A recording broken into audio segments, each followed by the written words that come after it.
Welcome to the Best Hour of Their Day podcast with your host, Jason Fernandez. And me, Jason Ackerman.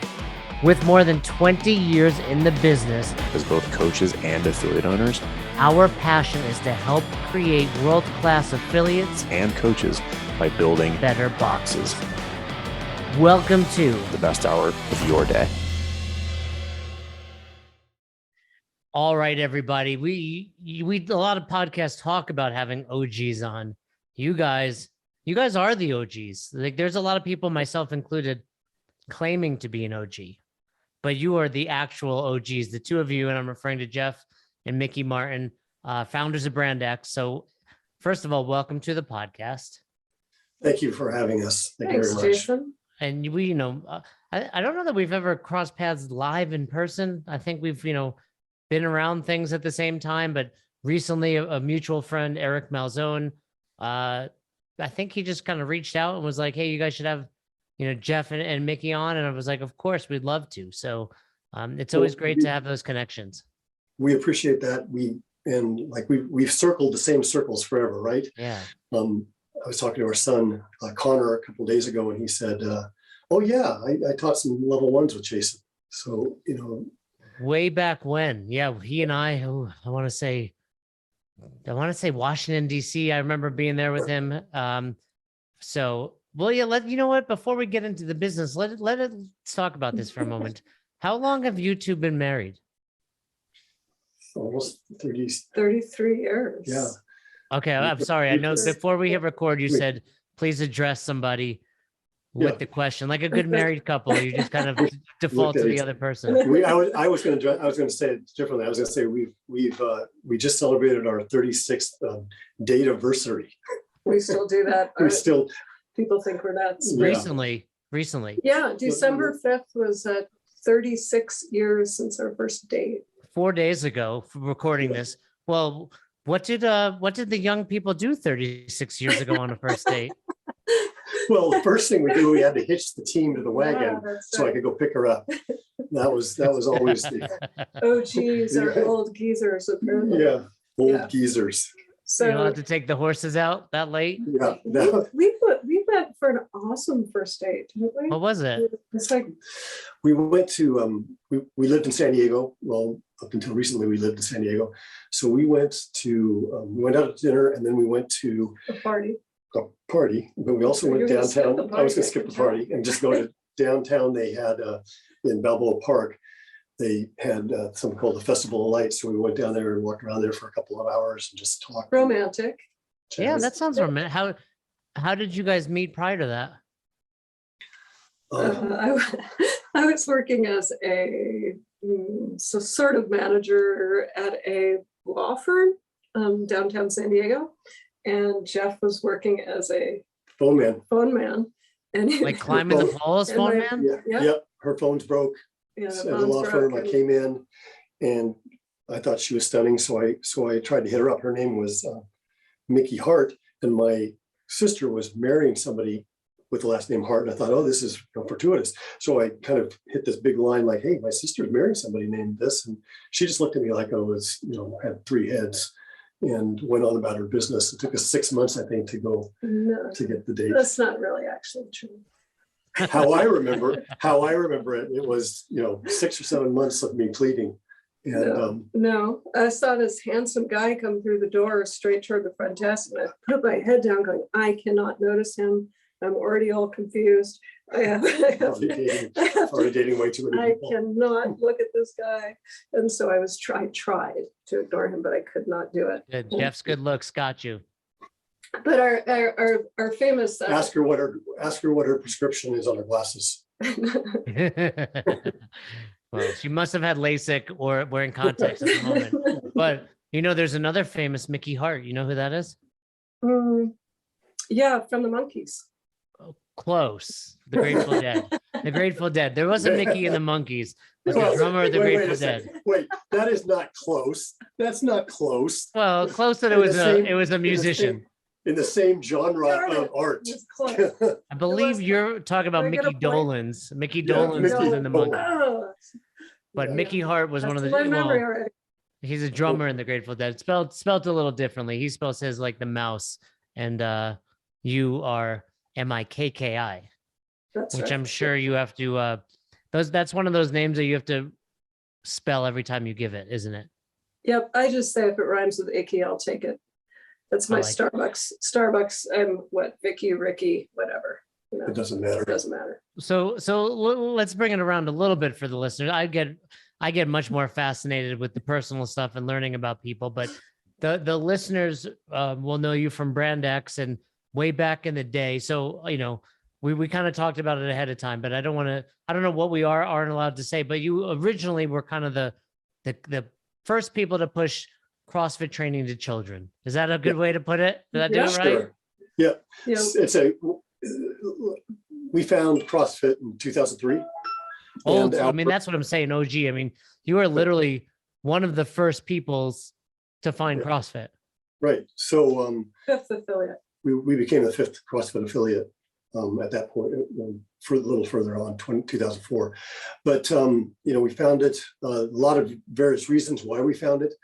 But we had a martial arts, kickboxing, boxing gym at the time. None of our adults would do it. The statement was, "Do you know what you look like when you're done? That can't be good for you." So, but see Jeff. our boys, were begging me to do it. So we scaled the workouts for my two boys, and pretty soon their friends came in, and pretty soon the kids' martial arts class were like, "Hey, we'd like to do it at the, as warm-ups." And so we started doing that. And out of that kind of grew the CrossFit Kids program. We were asked to develop the CrossFit Kids program back in 2004. So that's what we believe, did. that was back. Coach Glassman asked you to take this thing and how do we get this in front of children? Well, but even prior to that, you were doing it. I mean, and this is one of those things now, I suppose you look back on 17 years later and you're like, hey, this works. Cause look at our two boys. I mean, I've got Keegan pulled up on your site, which I don't know is up to date, but a 650 squat, 425 bench, 650 deadlift. I mean, yeah. How old is this kid now? I mean, now he's probably in his 20s, no? 28. He's 28. So he is in in an academy right now. And the academy, one of the academy instructors is a former CrossFit gym owner. And he just texted us. They did a version of Helen with 350-meter runs, and he did it in 6:30. Yeah. Well, I mean, 350 runs, he's scaling. Come on, Yeah, it's a terrible scale. Anybody could do a 6:30 Helen with 350 meters. Right. So, so Keegan was the first person who, as I recalled, he pulled 500 and ran a 443 mile on the same day. Pulled 500-pound deadlift, walked out the door, ran 443. How old was Keegan and Connor? Connor's older, correct? Yes. Yeah, Connor's 30 now. He's 30 now. That's crazy. I mean, when we worked sons. together, I wanted to say he was a teenager. He was on seminar staff at a very, very young age. Yeah. At the time, he was the youngest one ever to do that. He It's started. probably still a record as far as Yeah. the youngest to make it on staff for sure. But I remember super. I mean, he's fit as well, and I believe he was on regional teams. Oh yeah. Yeah. He made regionals once or twice as an individual, and he's gone to regionals as a competitor on a team And at now least he coaches. 2 to 4 times. I'm not really sure. So Now he coaches people. He actually coached a kid from Venezuela, who I think is the only male who's made it into the CrossFit team division, 14, 15, 16, 17 years old. oh wow. All 4 years. All 4 yeah. years. So I did actually see something about that now that you mention it. But here's a question I have. So they got started pretty young. I mean, both before they were teenagers. They were 12 and 10. 12 and 10. I'm going to say 11 and 13. 12 and 10. 12 and 10. Big pick She's up right. person. She's right, Jeff, just for the record. But either way, what have you found? Here, let me think how I can rephrase this.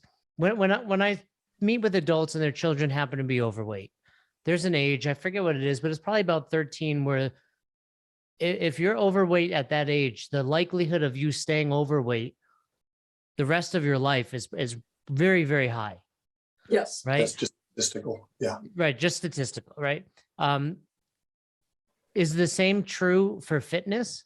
Like, what have you found when you get kids involved at that young of an age? Is it just like, this is the norm that they're squatting 650, or is it like these two are outliers? And what, I just want to hear, because really the goal of this episode for me is to explain to the listeners, we have a ton of coaches and a ton of affiliate owners, get some kid stuff going at your box. I mean, make sure you want it, because we'll talk about, I'm sure, some pros and cons of having kids in an affiliate or any gym for that matter. But from just a simply health, performance data, what have you found with kids that start younger? It's just part of their life. And it's just part of their life. And, it does come down to what the goal of the BrandX Method, what is the goal of our program, is to create kids who come out of our programs who are confident, competent, and motivated to lead a active, healthy life. That is the goal. I'm sorry. Keep it up. Go. We do that by focusing on teaching children to move well, and then expanding their physical literacy. And it's a pathway. We can talk about this further on, from not only this healthy, active life, but it's also doing that is the pathway to high level athletic achievement. And so we had kids come out of our program who hadn't necessarily played sports in high school, went to college, went to university, went like, I want to play a sport, and walked onto a campus of a university and made the team of a sport they'd never played before. Simply from doing the fitness thing. Doing a life of the fitness thing. Yeah, and it's doing it the right way, teaching them to take what they learn in the gym and apply it outside of the gym. Because most parents don't bring their kids to your gym to be good at gymming. Gymming, is that's the technical term? It is. It's very technical. It's technical.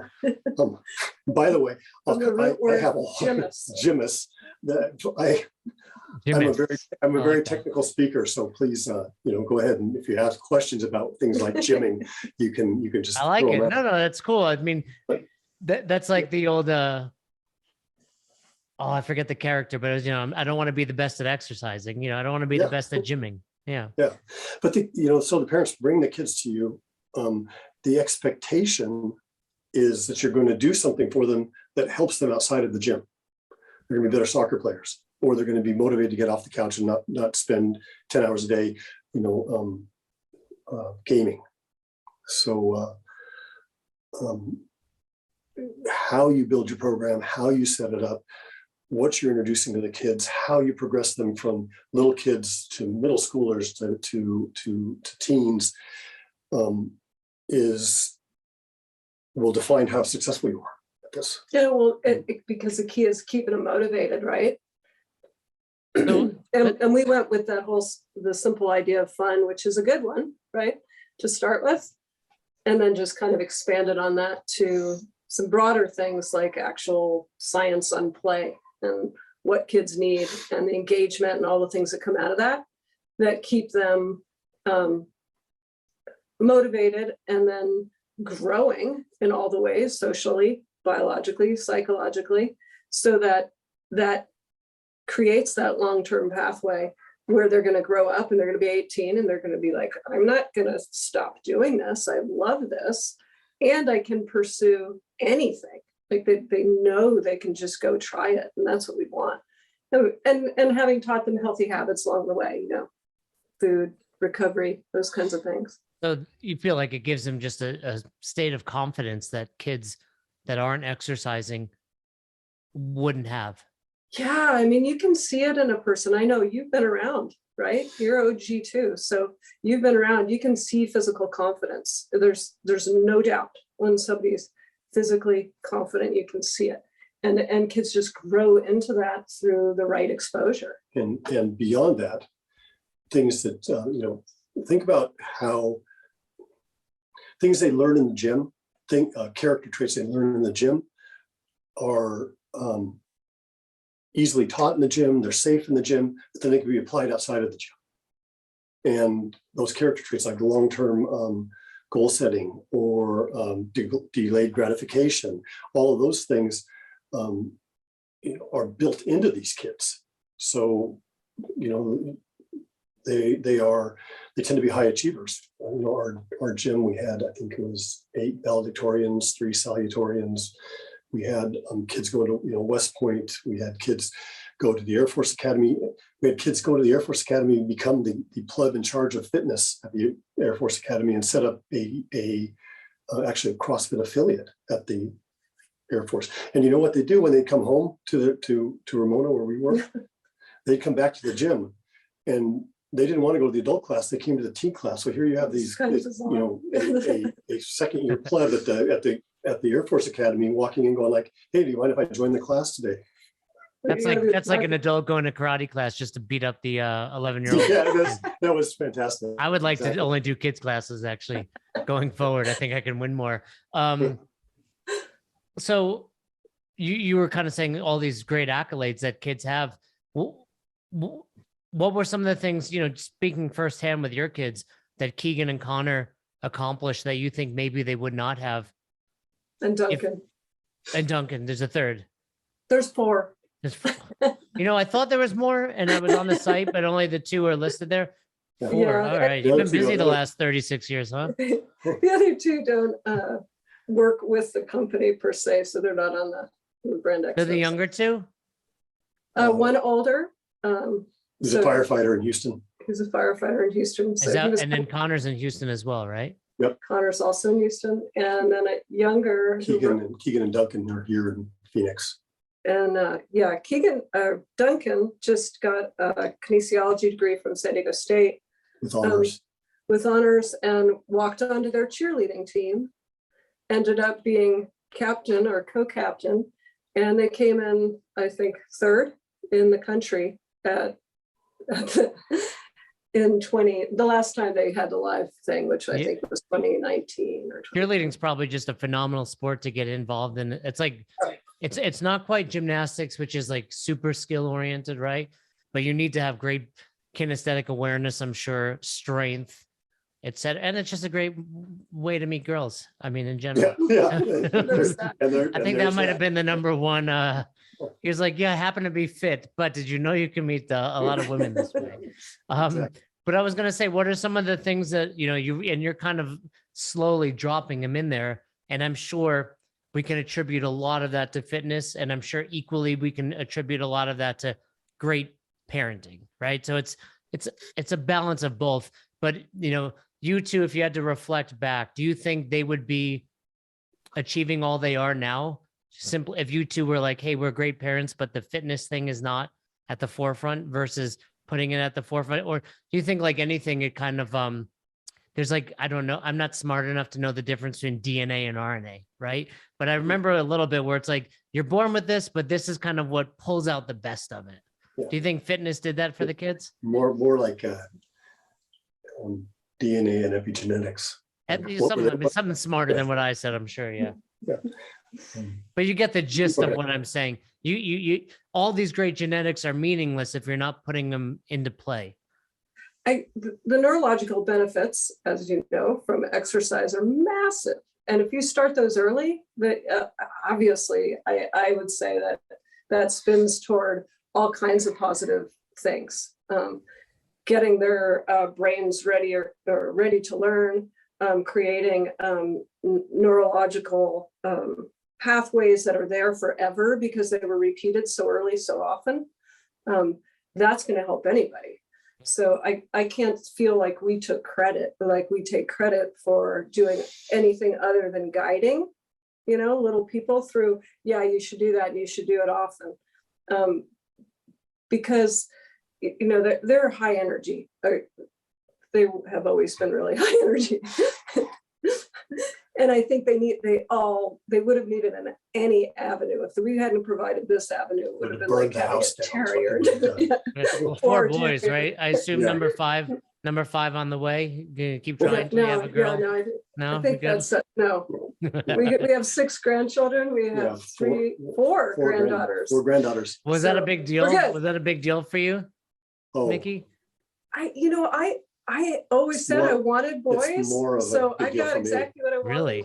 Oh, yeah. But yeah, it's I am every parent's worst nightmare as a grandparent. What's They get together, they're what's going like, bad? Like, who is this guy? everything, Oh, I whatever, have not, whatever they they, want. whatever they want, I give them. Like, it doesn't matter. Like, and it's not my job anymore. My job was to guide the boys. And now I got these little granddaughters who think Pappy is the greatest thing in the world. And they're right. I'm, they need to go to, the parents think like, they need to go, she needs to go to bed now. No, she doesn't. She can stay up and watch this show with me for another half an hour. yeah, we can get her riled up. Yeah, it's just fine. I have a feeling in about 16 days they get a Pappy Santa. Is that true? Absolutely. Do you dress up as Santa? I can see it. I would be Pappy Santa. You could. You could. Yeah, except I wouldn't want to take. It's a little creepy. They There's a do. little creep factor. They'd see through that in the middle. Our daughter, Keegan's daughter, went to see Santa, and his parents said, "Do you want to sit in Santa's lap and tell him what you want?" And she looked up and went, "No, that's weird." It is weird. I think we're doing it on Saturday. Four-year-old looking at their parents going, "I'm not sitting on a stranger's lap." That's weird. You try to keep me away from strangers 364 days a year. Right. Why is this any different? So with 4 kids, I've 2 big questions from a parent perspective. One, was there ever a time where they were like over the exercise thing and you had to navigate that? Yes. Never. I don't think Connor ever got that way. Connor was all in the whole time. Maybe you're a little more attuned to it. You might have because he started in your kind of group. Keegan, we did martial arts as well for a long time. They were over. It was more that they got over, like, well, I don't know. Keegan had a moment there where he's just like, I'm done. I don't want to do this anymore. And we just had to go, yeah, okay. We didn't want to be those parents that go, well, we love it, so you have to love it. We would have wanted him to stay active, but he played travel ball in soccer for many years and was in the gym working out. So that was fine. It was fine. He didn't want to keep up with martial arts. That was not his thing. How do you, but it wasn't, we never had them go, no, they were done with exercise or working out or being active, and none of that. And I'm asking from a selfish perspective, actually today my daughter turns 10 months. So there are things that I'm going to want her to do, and I'm sure she's not going to want to. And how do you find that balance of like, hey, I know that push-ups don't sound enticing right now, or playing an instrument or studying, but in 10, 15, 20 years, you're going to thank me. Because clearly you've done it. You got 4 successful kids. So how do you find that balance as parents? It's hard to know which things. I think it's well, seriously, I was going to say, our answers are going to be so different. Are they? I mean, that's interesting in and of itself. The 2 parents have different, hey, just, chopping the tree down from a different angle, right? But we respect each other. So, if we have different angles, we talk it through. We usually come to some kind of, well, I don't think you're probably going to be wrong. I'm just saying that my view of this would be, I was harder on the boys than Mikki was. Go ahead and finish with that. I think it's hard to pick and choose always, because we all have our passions, right? The thing that you just really, I know they're going to love it if they just stick with it, kind of thing. I really want them to do that. So it's hard when you have that kind of thing, but I think having just some self-awareness of what those things are prior, that you're really going to want to push them to, and just knowing that you may have to pull back if it comes to that time. And I think we knew that with the martial arts, that we were very about, learning to defend yourself. And that if our kids got to a point that we knew they could defend themselves, and that we didn't care if they pursued it, it was just, can they defend themselves? I think it's the same thing with fitness and health. It's like, have we engaged them with the idea of movement? Are they going to want to move their entire lives and be healthy? Now, how they do that, I don't really care. We're kind of somewhat agnostic about that. It's that, hey, I'm going to go be active. Keegan has gotten super into powerlifting, was doing that for a while. Duncan has tried like everything. And he just goes, oh, I'm going to try that. Now he's into climbing. He's doing great, just climbing.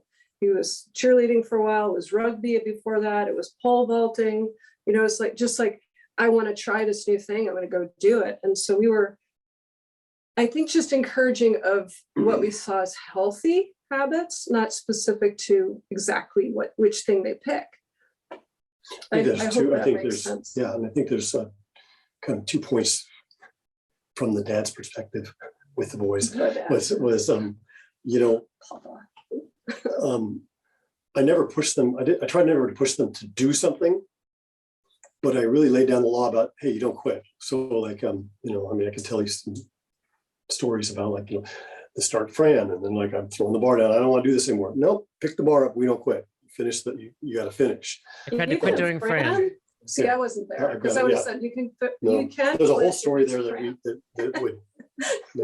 would get this whole other But they time. tried to quit during Fran.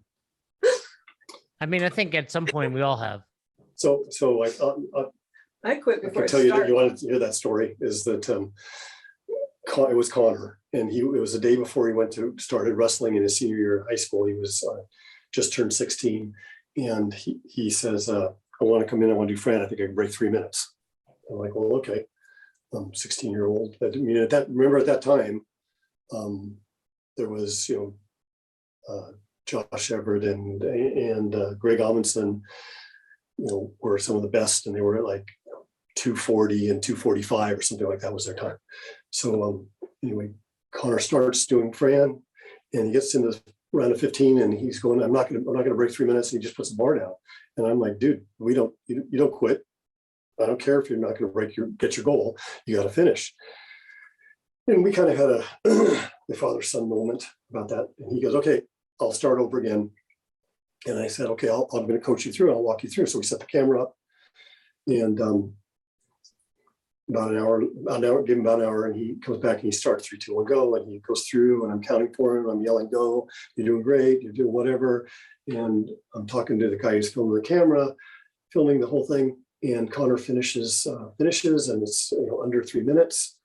And yeah, it's great. And then he looks at the film and realizes that I've miscounted. I got like 22 this round and something else another round. And he's livid with me. And he should be, right? Because I got distracted and was talking to somebody else so he goes, I'm going to do it again. I'm like, no, you can't do it. Can't do it again. So an hour later, he comes back. Does Fran again, gets 230. It was 230. And so, he didn't do Fran, did a kind of Fran, and then he did Fran. And that was the whole point. But I was clearly not there. She was clearly not there. I think the bigger picture is he was 16 years old. You could do anything at 16. You could do Fran 3 times in 2 hours if you want to. Yeah, and walk away. So that he was the first of our kids, like in the kids group, to go under 3 minutes, and that's a workout. That's what anybody's done that knows it's a horrible workout. I think we ended up with before we shut our gym down, we had 5 or 6 16-year-olds who went under 3 minutes. It was something else. Pretty crazy, because back in the day there was a big deal to be under 5 minutes.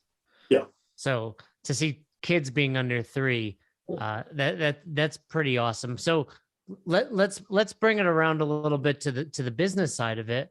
BrandX originally, like we said, you kind of started doing a program for CrossFit. I remember you guys as the place I would go to look up scaling. Yeah. Oh yeah. For CrossFit back, 2007 when I opened my first affiliate. That was really all you can find. It was like the only programming that was widely available was .com. And the only way you really knew how to scale it for your members was to go to your site. Yeah, it was that all came out of a level 1 seminar in 2006 in Santa Cruz, and some guy raises his hand, and some guy raises his hand. It wasn't me. Some guy raised his hand. Do you know who this was? Is it somebody we know or just No, I don't really remember who it was, but he raised his hand, stood up, and I remember he said to the guy who was leading the course at that point in time, hey, I'm looking at the website every day, and it's just too hard to figure out what to do because I can't do this stuff on the website. And the guy up front went, typically kind of caustic response, like, hey, if you're not smart enough to scale, then we don't need you.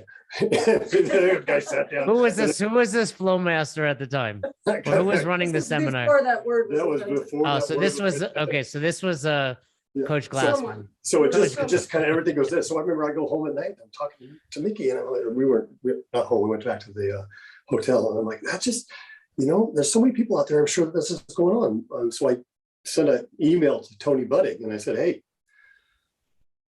I'd be happy to take on scaling for. You did. Was this like, and then The stories how of quickly being did you realize this was a overseas and having mistake? So it was a mistake, but eventually, like in the old .com, there was a list on the right hand side of all the affiliates. On the left hand side, there was just stuff that was like, this is good resources. CrossFit Kids was there, and then there was a button there that said "Start Here," and it gave a link to info on .com, and then there was a link that goes BrandX Scaling. And like, Yeah. Start here, go here, and we would My sons make jokes about how we could never leave the house because Dad would say, wait guys, I just have to check that one website. And they make fun of him all the time about that one website. Yeah, we can't leave because he's checking that one website. That's why he swears that one website was that he had to do with the CrossFit scaling. We're all in disagreement about But I mean, well, that was back in the day when it wasn't prompt at 5 p.m. Pacific. It was Right. kind of it like, was at some it could be 5 to midnight. Yeah. Yep. And then we lived, in the middle of nowhere. So it was first of all, you had to do the dial-up. And then you download the page, and then you look at the page and you get 20 minutes to do anything because our internet was so slow. This day and age, the idea of scaling has become a little more not accepted. I think we all know what you need to scale, but more so it's become, we understand it's all about preserving that stimulus, right? It's all like, Fran, like you said, 3 minutes is really what we should be shooting for, maybe up to 7. So we know scaling should be load, potentially reps, potentially rather than pull up something else. What was kind of your train of thought back then, Jeff, when it was, because there was really no one else doing it. I mean, even back then, I don't think Coach Glassman had ever said, hey, scaling is to preserve the stimulus. It was kind of like scaling is to survive. Yeah. And that really was where we started with that. And then, kind of like, and so we scale load. This is what, and we we had huge classes. We were fortunate. We had, we'd have 30 people in the class. So we had a lot of experience fairly quickly of having to scale across a broad range of adult people that we're dealing with. And, so we scale reps, hardly ever scale reps at first, and then you start to scale reps and load. And then kind of out of that whole idea came the idea like that's and then what you came up with, let's preserve stimulus. And you went through cycles though, like over time, he started looking at different things. Like I remember every time I would come up with something, which I was not great at adult workouts. I'm just going to say that. You're better at the kids' workouts, like programming, you mean, from a programming perspective? Yep. Because I'm better at hitting kids' because I workouts. wasn't that super interested in it. No, I will admit that I think I'm pretty okay at the kids stuff. I'm better with kids' weights. I'm better with what the kids need and putting that all together. But you would talk about in elegance, in the way that it's structured. You would talk about there was a time period where you were saying, I want to test power output, and then the length of intervals, and there were all kinds of things you were working with. But that was more taking. That was more taking stuff from that, and like So if we believe, like an idea, like if you believe that you find your growth in intensity, then a workout like Cindy is just, there's 3 minutes of it, and then you're like, okay, now I'm just doing another 17 minutes to finish the workout, right? So we changed, Cindy into something like, 3 minutes 2 minutes off, 3 minutes, 2 minutes off, 3 Yeah. minutes. And oh, that was, you get more rounds, and it was terrible. We did all kinds of things like that. And then the strict Fran. Oh, that was I remember all these things you're talking about. I mean, but do you think at some point, even to this day, people get down too deeper rabbit holes? I mean, I would, what you would call a CrossFit purist, I think. I don't think I've ever said it, or a maximalist, where it's kind of like, I just truly believe, like, if you do this constantly varied, high intensity functional movement thing without too much thought, you're going to get, like you said, fit enough for life, really, whether that's protect yourself or just healthy. Do you think some people can go so far down the rabbit hole of like, well, if you're not, 20 rounds of Cindy is cool, but if you did 3 on 2 off, you would actually get 22 rounds, and your intensity would be higher, power, results, etc. It's true. And what you're referring to, what Mikki's referring to, is we did a thing in our gym we called Skunk Works. It was, 2 or 3 guys. Me and 2 or 3 guys. You and 2 or 3 crazy people who would come in and go like, look, let's test this idea for 6 months and see what happens to it. And we were guinea pigs on that kind of stuff, just to see, and some stuff that came out of that was just like fabulous. And we put it across the gym, and people get better. And other things, like we look at each other 6 months later going like, okay, it's time to change, because that's just bad. So what were some of the things you would test? Something like what we just said. Let's just test that across, breaking things down into very short pieces that are really high intensity. Because how long can you really hold intensity? You can't hold intensity for 10 minutes. You would test hypoxic work. Oh yeah, we did. We tested hypoxic work. Hypoxic work was great. So you do a thing like Helen, and you hold your breath in the kettlebell swings. That was fun. That sounds great. Was No, but I think it was good. There was huge things that came out of that were awesome. There were some things that were bad, but I think as a coach and as a trainer, you read, you study, you get better, and then for me, I was always testing on myself, and I came as I kind of crossed the 55 barrier. I found high intensity more than once a week wasn't for me the way to go, and I actually changed up some stuff, went heavier on my workouts, went longer on some of the long slow distance stuff, and had some interesting markers with my resting heart rate and my blood. But in a positive way. Yeah. So my resting heart rate at my top end when I was in CrossFit was 58 resting heart rate. My heart rate now at 62 is somewhere between 45 and 48. Are you 62? Yeah. I think. Wow, that's great. See, we are OGs. I'm 75. I'm 75 inside. So what are you doing dog years? So. Dog years, Dead is what that Yeah. is. Yeah, 62. 400. But to your point, though, I think our answer might be the same in that we do think that's population specific, because, for instance, kids need a whole lot of things as they develop. And you could say, well, let's simplify and leave a whole lot out. Yeah. And neurologically, you don't want to leave anything out at those times when they're really going to absorb that. It's going to last forever.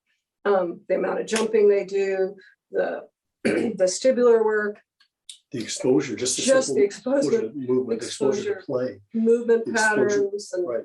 and I'm sure there's kids are having what we call movement gaps now in their exposure.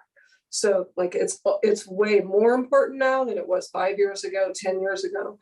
And it's only getting worse as far as what we need to make sure we pack in there. So I get what you're saying about simplicity and straightforwardness, but we also have to go, well, what's best? What can we do? What should we do to provide the best possible healthy experience? And there's I think different things children need than adults need, and that's because they're developing. They're developing humans. Their systems aren't developed yet, and Mikki's talking about we see this rise in movement gaps when we're talking about movement gaps, things that are very simple, like 10 years ago, when a kid walked into our gym, if we told them to pick something up from the ground, they generally would hinge at the hip. Now they generally bend at the SI joint. That means that they've lost something there, and we need to break the movement down further and be able to teach that motor pattern of hinging. Kids, 2010 timeframe, kids came into the gym. If you told them broad jump, take your 2 feet and jump like this, 90% of them would do that. Now, kids walk into your gym, and anybody that works with kids will see this. They jump and they leave off 1 foot and land on 1 foot. And you go, no, I want you to do this. And they'll go, oh. We had to break That's just down. a result of not playing anymore. I mean, when I grew up in the 80s and 90s, and I'm sure, Jeff, you grew up what, in the 20s, was it? Yeah, something like The that. roaring 20s. Right. But Black no, and white I mean, photographs. we would just go outside and play. Like, we'd get home and it would be like, I'll see you at 8 o'clock, mom, at dark, or whatever the curfew was.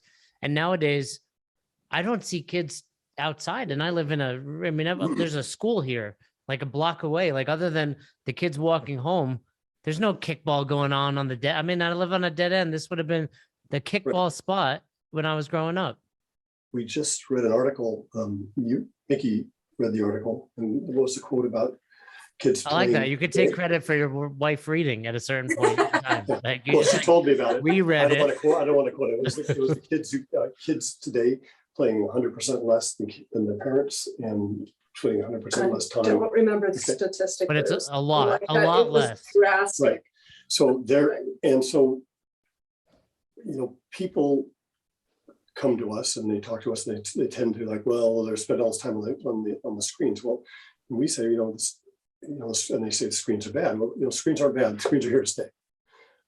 Get used to it, right? It's what the screen time is replacing that's bad, and that's the thing that is having the deleterious effect on children and movement. And as we see these movement gaps grow, what else do we see? We see huge increase in catastrophic injuries in children in sport. And it shouldn't be something that people just go, oh yeah, she plays soccer, that's why she tore her ACL. It's become kind of a standard thing. Like, okay, kids get hurt. That's the way that's what There are commercials now that are showing that, oh, there's your teenage daughter. You remember when she was crippled by surgery because we let her play high-level soccer without any basis in movement? So you talk about growing up in the 80s and 90s. Oh. How many girls did you know that tore their ACL playing soccer? Nobody. Right. Now, one of our guys, one of our coaches was driving up to the school the other day, and he called me and he said, you know what, I see 3 girls here on crutches. And my daughter says, oh yeah, 2 of them play soccer and 1 plays volleyball. And it's just like, that shouldn't be accepted. And and what's happened is kids are not being exposed to movement early. They're not playing, of course. And then, because of that, they don't move well, and they're not strong enough to withstand the rigors of sport. And it all can be fixed so easily. And I want to give you a chance to talk a little more about BrandX, how people can get involved, and something you were saying earlier I want to ask about. But I noticed even with my 10-month-old, like, she's at the most happy when you're just kind of roughhousing with her and like standing and like learning new tricks with her body. Like, the first time she stood up, she was like so excited and proud, but I roughhouse with her. I mean, I get yelled at every night for roughhousing with her by my wife. There's actually a good bit of research on rough and tumble play. Cool. We'll send that to my wife, please. And developmentally, how awesome that is. We actually program. I used to wrestle with the boys before bed. We just go and shut the door so she couldn't see what was going on. Turn the lights out. And turn the lights off, and then it was everybody a free for all. Everybody gets dad. But somebody's bleeding. Whose blood is it? Generally mine. But they're like, we program that into the preteen and teen work. We have King of the Ring and tug of war and King of the Ring, King of the Hill, like yeah. it's because kids need to learn that's how you learn to use your body, you know, and it shouldn't be like, I learned how to move up and down in a straight line in sagittal plane. That's awesome. But I also learned how to throw my friend out of the ring. Well, hey, and you may use that skill in the future, but yeah, for the box owners listening, Mikki, something you were kind of saying before we got on, it's really, and maybe Jeff was as well, where the mistake a lot of people make is kind of just replacing or thinking fitness is just an activity. And it's not. And, you know, I've heard other people recently just speaking about it where, you know, what you're doing in the gym should be, you know, translating outside and elsewhere. But a mistake is parents kind of just look at, okay, we'll do this activity for now, not realizing, hey, this has to benefit the other 23 hours, no different than an adult. But also this is more than just an activity. This isn't stamp collecting or drama club or, you know, even soccer practice. This is health and fitness. It's foundational, right? And that's the thing, is educating with kids program, the clients are your parents, right? The parents, right? So educating those parents and letting them know why it's foundational is a key to success in the business of a youth program. You know, how do we communicate to them that it's foundational? And then what are we doing that maybe detracts from that makes it look like it's not foundational? You know, unimportant. Right. If we do things that make it look like, oh, it's cool if I just attend casually, then people go, well, then it's casual. And what do you encourage that boxes do to I think, because like you said, the kids aren't paying, the kids aren't the ones making the decision, right? It's the parents. So what are some of the things you would tell box owners or coaches to do to help parents understand that? We have a couple blogs up about it. Cool. And that's on your site, BrandX? So I would say check out those blogs. But the first things for us is that you have appropriately educated staff and you have more than one person so that there's professional backup when they're not there. Product placement. Are you making it like, the kids are over there in that corner and the adults are here and the atmosphere is 100% adult, but kids happen to be there in the dusty corner over there? That's like, I analogize that to that. You know, have you been to those 7-Elevens where there's kind of like back shelves and there's a dusty pile of junk in the corner? That's what that is. Yeah. And everyone knows it when they see it. And that's people very don't, true. They don't kind of walk into their own gym and go, oh, that's their dusty pile of crap over there. That's the kids program. Where we put the kids. It has to be, it has to look like you flip and care about it. That's a great point. When we're mentoring our training centers and gyms that want to really make an income out of the program, which they should, right? I mean, should be an income stream for your gym. The first thing we tell them is you need to be really clear. Besides the be educated, don't just open up the gym. I'm opening up a kids thing. The second thing then would be to really be clear about what your focus is. What's the goal of the program? And so many of the people I talk to are floundering because they're either not able to specify a goal, or they say something like, well, fun. Well, that's not a goal. That might be an aspect of the class, but that's not a goal of the program. So you have this goal. You have to have a goal of the program, and you have to tell then you have to educate the parents on why that goal is important, and then you have to be able to show that the kids are actually moving toward those goals. So you have to be able to assess the kids and show the assessments to the parents, things like that. In our Youth Coach Pro, we have handouts where we start, look, handout number 1, this is what you do. This is where you start the discussion with the parent. Handout number 2, talks about a problem in our culture and how that's affecting the children. This talks about how you're going to deal with that. And we start to give them a pathway to have that discussion with parents. And I think, one of the things that I think is really important for youth programs is to make sure that your goal is different than adult goals. So most adult programs, why do adults come into the program? Doctor said I need to lose weight. Doctor said I need to do, Or doctor said, it could be my friend said this. my is friend fun. said it's fun, whatever, I'm coming in here. But it tends to be more like a rehab thing, like I'm coming to the gym because I should. Maybe they fall in love with it and then we have whatever we're doing. But we want our kids, and what we've seen with the kids who leave is they look at the gym and they go like, well, what do I want to do now? I want to rock climb, our son. So my workouts are going to take on an aspect of helping me to get to that. Another one wants to ride a bike across the country. Now my workouts are going to take on, aspects of that. They look at the goal at the gym, not as the place they go to move, but as an ends to a means. Like I want to do this thing, and I have all the tools from my training to walk in there and make whatever I want to do outside the gym better. And that's not all that much different than adults, right? Where adults, though, tend to look at it more like, I need to exercise or I need to drop 10 pounds. So yeah, certainly with kids, it should make the rest of their life better, right? Right. I love it. That's So the goal. that's for the sure. goal. Yeah. That's the goal. I mean, and for parents, you get to drop your kids off for an hour. And I was listening to a wrestling coach. That was what I was getting at earlier. And he was like, kids need to wrestle because it gives them a skill and it sends them home tired.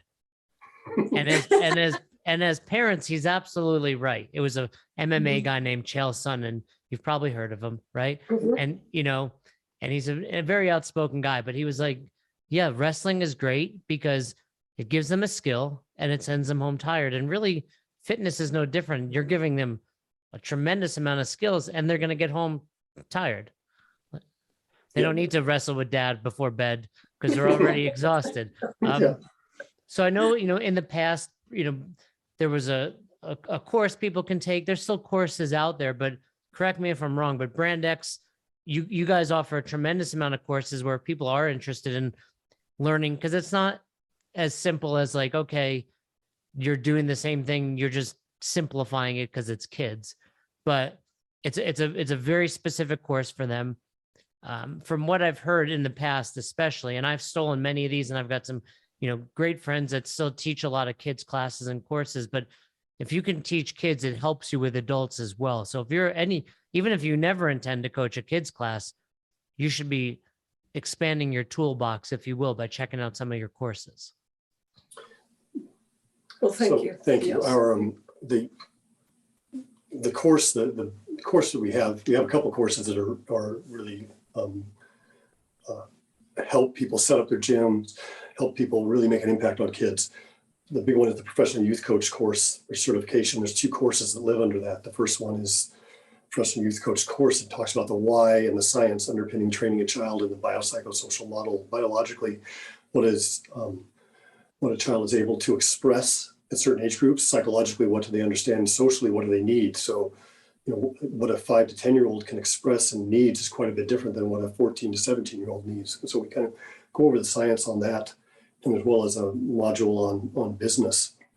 And the second course in that certification is the Youth Coach Pro, which takes all of that why and shows you how. How do you set up a class? How do you run a kids class? How do you run a teens class? How do you run a youth strength program?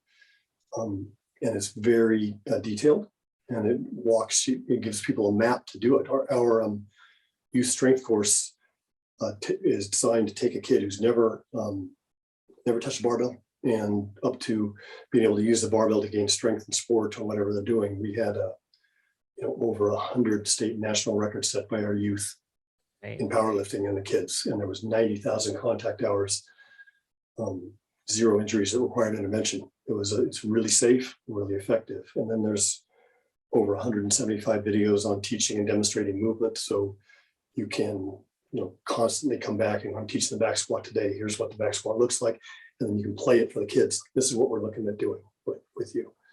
I think one of the coolest things about it, though, is that it's evergreen and ever growing, because as we were talking about how things are changing with kids, right? Like I was the kid who ran around outside and played until the dinner bell and all that.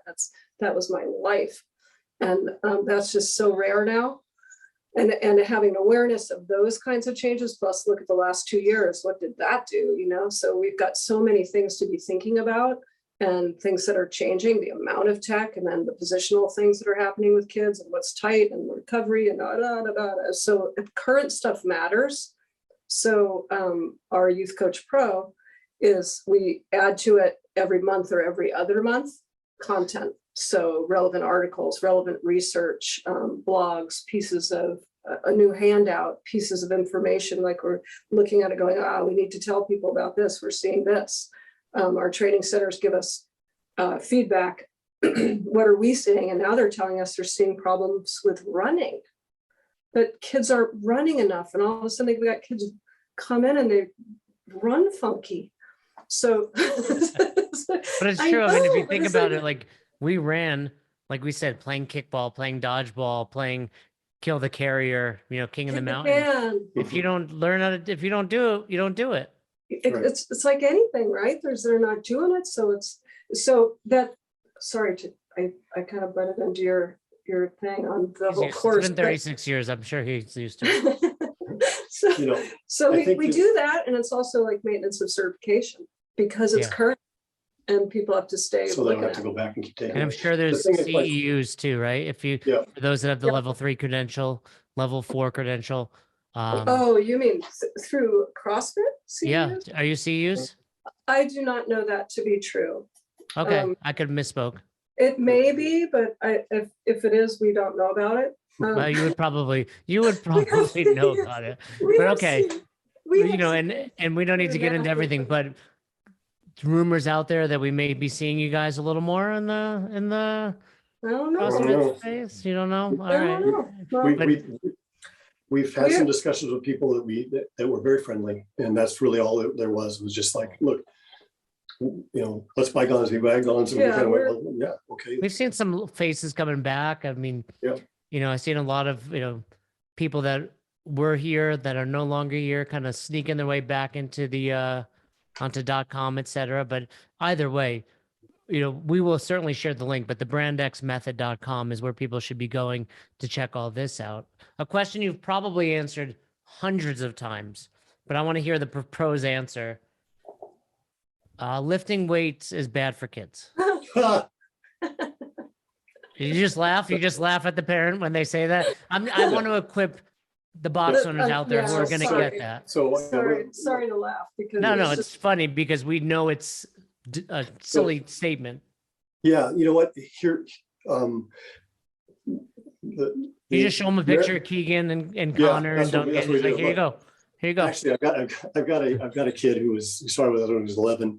At 15, he pulled I think it was close to 500 pounds. 15. And he's 6'3", and I just go, no, they're not going to be short, stumpy kids. Look, he would have been 6'5". The American Academy, it would have been 6'5". The American Academy of Pediatrics, all of the researchers across the board, Avery Fagenbaum, as the leader of that group, all of them say strength training for kids is safe and not only safe, but provides pathways for kids to be safer in sport, and for kids who might not find success in other lines of fitness to be involved in fitness and see themselves as athletes. That's a great point. That's a really good point.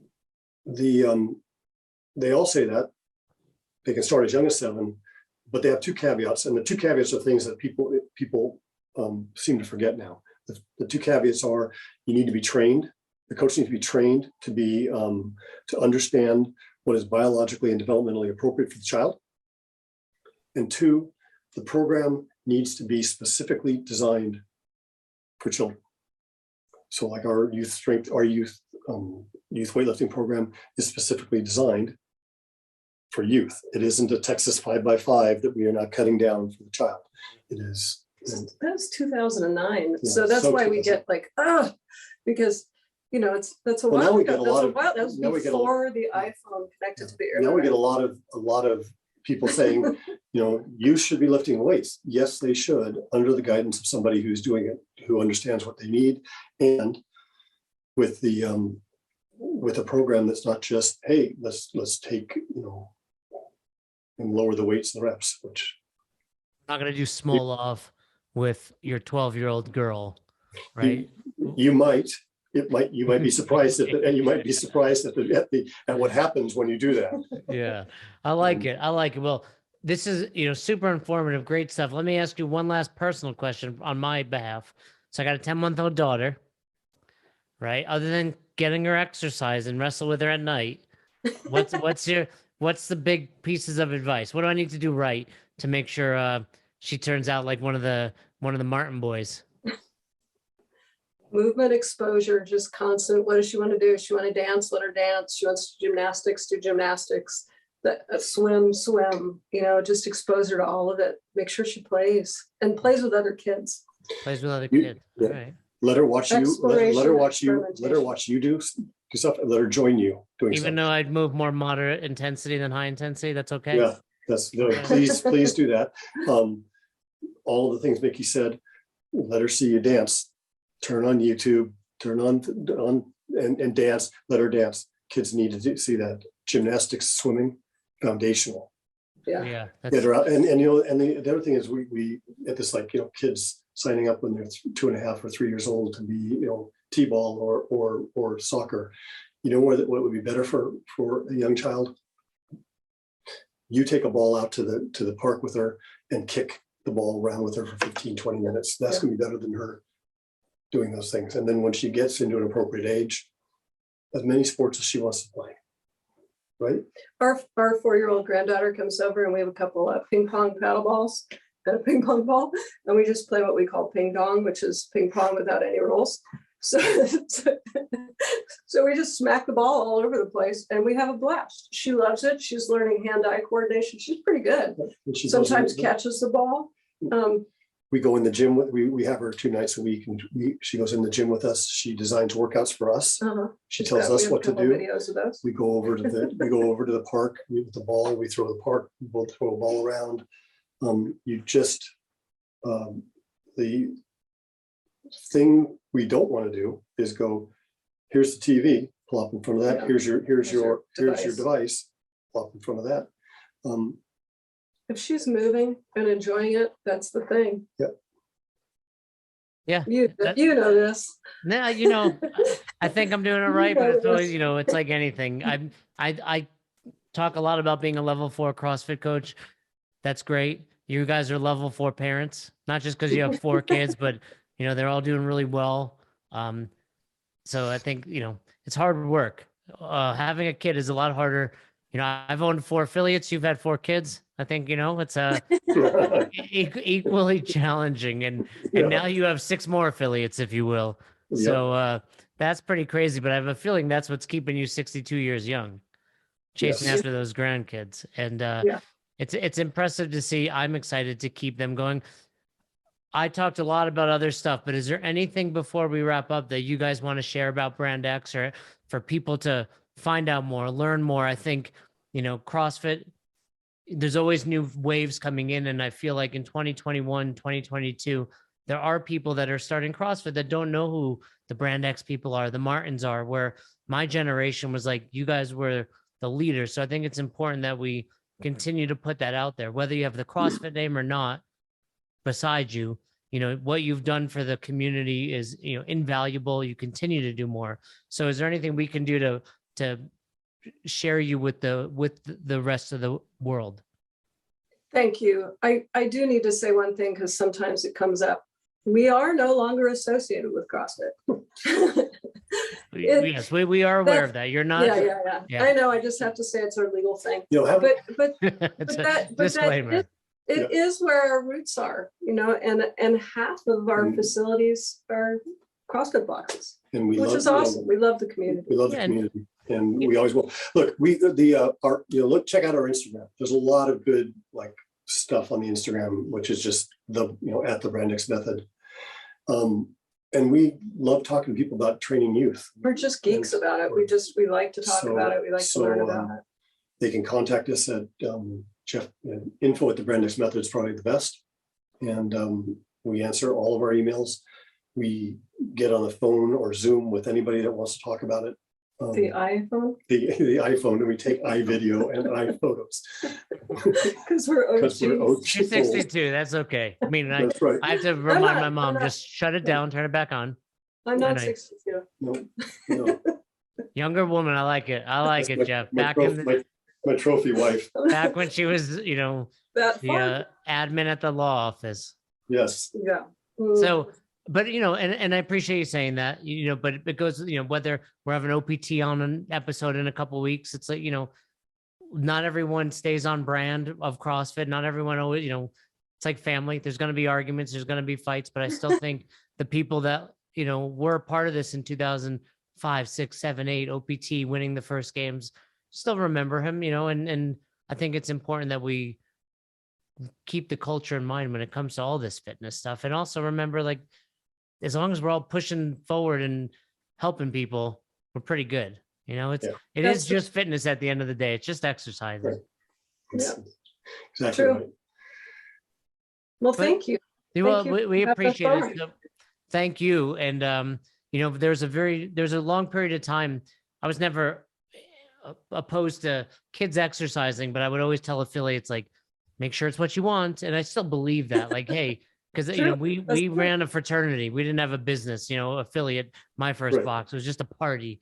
And we would have definitely not been allowed to have kids around that party, So, but I will now kind of rephrase that and say, I think if you own an affiliate, you should have some sort of program designed for youth, because not only from a business perspective, I found, and I know this now as a parent, like, I'll buy Madison anything, I'm going to buy a box of ramen noodles. I'm like, hey, can we get this a little cheaper? But for a baby, you'll spend any dollar amount.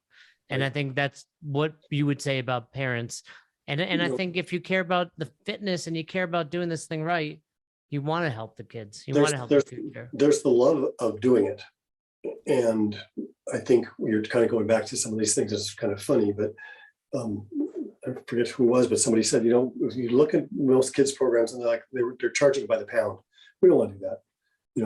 Like, you're 50 pounds. Okay. If your membership $50. Yeah. It takes work, and it takes understanding and wanting to do this, but it can be a huge income stream. Our box, our kids program, we had 40 to 45% of our gross came from kids. We'd have 75 kids in the gym. That's significant to people, especially right now when you're looking for, how am I going to bring income into my gym? After 2 years of being shut down. Yeah. Yeah. No, and I think parents are looking for a way to get the kids out. Yeah. And it's easier now because it's easier to talk to parents about why you want to be healthy. I agree. Yeah. I'm telling you from talking to them that it's easier. They seem to be listening. Yeah, they're listening better now. Well, and like you said, it's really about talking to the parents. Kids they're not putting their credit card on auto renew. It's the parents doing that.